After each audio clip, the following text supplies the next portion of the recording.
葡萄牙苍翠的山区森林中，一座充满浪漫色彩的皇宫佩纳宫。这个地方真是梦幻般的存在，就像童话中的彩色城堡一样。佩纳宫位于葡萄牙的辛特拉，距离里斯本不到30公里。它的起源可以追溯到葡萄牙国王曼纽一世，他下令建造了这座修道院。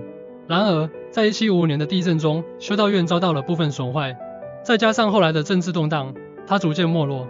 直到1838年，国王斐迪南二世以自己的资金购买了这块地，并开始设计这座令人惊艳的佩纳皇宫。斐迪南二世是一位浪漫主义者，他的设计充满了他对家庭生活和隐私的关注。虽然他受到德国建筑的影响，特别是巴伐利亚国王马克西米利安二世的斯万高皇宫，但他也融入了葡萄牙和摩尔式建筑的元素，例如彩色的马赛克拼贴瓷砖和拱形的窗户和屋顶。